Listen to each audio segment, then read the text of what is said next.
పూతన మరణవార్త విన్న కంసుడు భయంతో తన సింహాసనం మీద నుంచే లేచి నిలిచాడు. ఒక బాలుడు ఒక రాక్షసిని ఎలా సంహరించగలడు? ఆ బిడ్డలో ఏదో అద్భుత శక్తి ఉందని అతను గుండెల్లో అనుకుంటున్నాడు. కాని అంగీకరించడానికి భయపడుతున్నాడు. కంసుడు రాక్షసయజ్ఞం చేసి శకటాసురుణ్ణి పిలుస్తాడు. అంధకారంలో ఒక మహారాక్షసుణ్ణి నీడ నెమ్మదిగా కదులుతుంది. ఆ నీడ కంసుడికి నమస్కరించింది. మహారాజా, మీ పిలుపుకు కారణం చెప్పండి. అప్పుడు కంసుడు గర్జించాడు. గోకులానికి వెళ్ళి కృష్ణుణ్ణి నలిపి చంపు. నేను నీకు మోక్షాన్ని ప్రసాదిస్తాను. నేను వస్తువుల్లోకి ప్రవేశించగలను. బండి రూపంలోనే అతన్ని నాశనం చేస్తాను. అంతే, ఆ మహారాక్షసుని నీడ ధూళిగా మారి అదృశ్యమైంది. కాని గోకులంలో కృష్ణుని క్షేమం కోసం యశోద, నందుడు యజ్ఞాలు, పూజలు చేస్తూ ఉన్నారు. గోకుల ప్రజలందరూ ఆ యజ్ఞంలో పాల్గొంటూ దైవాన్ని ప్రార్థిస్తున్నారు. గోకులంలో పూజా కార్యక్రమం ముగిసింది. అలసిపోయిన యశోదమ్మ కృష్ణుణ్ణి ఒక పాత బండి నీడలో పడుకోబెట్టింది. గ్రామం ప్రశాంతంగా ఉంది.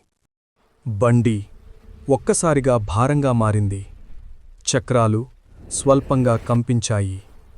బండిలోనుంచి ఒక దయ్యపు శ్వాస వినిపించింది. అతని ఆత్మ బండి చెక్కల్లో పూర్తిగా కలిసిపోయింది. ఎవరూ గ్రహించలేదు. కృష్ణుడు నెమ్మదిగా కళ్ళు తెరిచాడు. యశోదమ్మ దూరంలో ఉంది. బండి భారంగా అతని మీదకు ఒరిగిపడబోతోంది. అప్పుడు కృష్ణుడు చిన్న పాదాన్ని పైకెత్తి చిన్నగా తన్నాడు. బండి గాల్లో ఎగిరిపోయింది. పాత్రలు పగిలిపోయాయి. చెక్కలు చెల్లా చెదురయ్యాయి.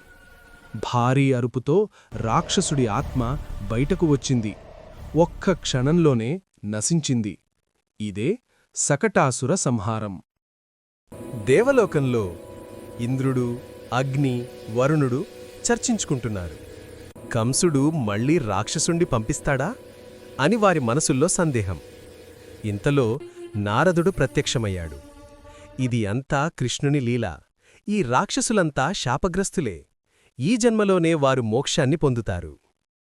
శకటసురుడి మరణవార్త విని కంసుడు ఇంకా కోపంతో రగిలిపోయాడు. తృణావర్తుడు, వత్సాసురుడు, బకాసురుడు, అఘాసురుడు, ధేనుకాసురుడు, ప్రలంబాసురుడు అని రాక్షసులను పంపిస్తూనే ఉన్నాడు. Please like, share, and subscribe!